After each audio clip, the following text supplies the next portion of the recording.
اکثر ایسا ہوتا ہے نا کہ ہم سے کوئی غلطی ہو جاتی ہے، کوئی گناہ سرزد ہو جاتا ہے، لیکن فوراً کچھ بھی برا نہیں ہوتا، زندگی بالکل معمول کے مطابق چلتی رہتی ہے۔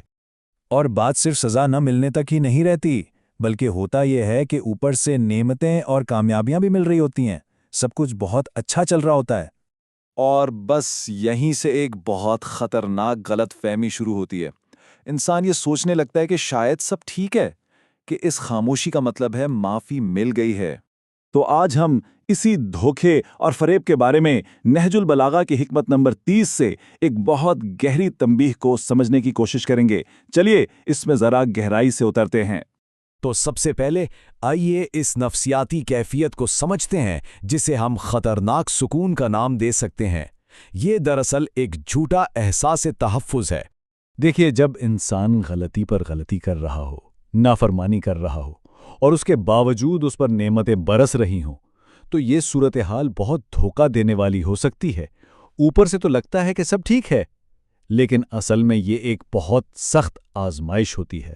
اور اسی بات کو یہ قول کیا خوب واضح کرتا ہے کہ جب نافرمانی کے باوجود نعمتیں ملیں تو سکون نہیں بلکہ دراصل خوف محسوس کرنا چاہیے۔ یہ ایک وارننگ ہے کہ ظاہری سکون سے دھوکہ مت کھاؤ۔ چلیے اب اس مرکزی حکمت کی طرف آتے ہیں جو اس سارے فریب کا پردہ فاش کرتی ہے۔ ہم بات کر رہے ہیں نہج البلاغہ کی حکمت نمبر 30 کی۔ یہ ہے وہ بنیادی قول، ایک بالکل واضح تنبیہ ہے کہ ہوشیار ہو جاؤ، جسے معافی سمجھ رہے ہو وہ شاید کچھ اور ہے۔ تو چلیے اس کال کو تھوڑا کھول کر دیکھتے ہیں اور سمجھتے ہیں کہ جو اوپر سے دکھ رہا ہے اور جو اصل حقیقت ہے اس میں کیا فرق ہے۔ یہاں دیکھیے کتنا صاف فرق ہے۔ ظاہر میں کیا لگ رہا ہے کہ معافی مل گئی ہے، اب ہم محفوظ ہیں، شاید گناہ بھلا دیے گئے ہیں۔ لیکن حقیقت کیا ہے؟ حقیقت یہ ہے کہ یہ الہی پردہ پوشی ہے، یہ ایک مہلت ہے، وقت دیا جا رہا ہے، یہ ایک موقع ہے۔ تو یہ الہی پردہ پوشی یا ستر، یہ ہے کیا چیز؟ یہ دراصل اللہ کی طرف سے ایک رحم ہے، جہاں وہ گناہوں کو لوگوں کے سامنے ظاہر نہیں ہونے دیتا، ان پر پردہ ڈال دیتا ہے۔ یاد رکھیے، یہ حتمی معافی نہیں ہے، یہ ایک گریس پیریڈ ہے، ایک مہلت ہے۔ اور اس اگلے قول سے یہ بات اور بھی مضبوط ہو جاتی ہے کہ اس پردہ پوشی کی وجہ سے بہت سے لوگ دھوکے میں پڑ جاتے ہیں۔ وہ سمجھنے لگتے ہیں کہ سب ٹھیک ٹھاک ہے، جبکہ ایسا ہوتا نہیں ہے۔ تو پھر سوال یہ اٹھتا ہے کہ آخر اس پردہ پوشی اور مہلت کا مقصد کیا ہے؟ اللہ ایسا کرتا کیوں ہے؟ آئیے اسے سمجھتے ہیں۔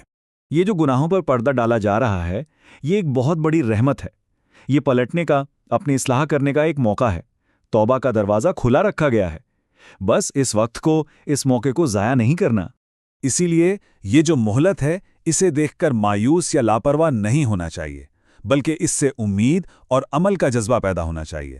موقع سامنے ہے، بس اس سے فائدہ اٹھانے کی ضرورت ہے۔ تو اتنی ساری گفتگو کے بعد آخر میں ہم کس نتیجے پر پہنچتے ہیں؟ آئیے اس پوری بات کا نچوڑ دیکھتے ہیں۔ تو یاد رکھیے، خاموشی کا مطلب ہرگز معافی نہیں، پردہ پوشی کا مطلب بری الذمہ ہونا نہیں ہے۔ یہ صرف ایک عارضی موقع ہے، ایک قیمتی مہلت جس کا ایک ایک لمحہ بہت قیمتی ہے۔ اور آخر میں یہ سوال جو ہم سب کو اپنے آپ سے پوچھنا ہے، یہ جو خاموشی ہے، یہ معافی کی نشانی ہے یا پھر یہ ایک آخری موقع ہے؟ نہج البلاغہ کی حکمت کے اس سمندر میں مزید گہرائی میں اترنے کے لیے ہمارے اگلے تجزیے کے لیے سبسکرائب کریں۔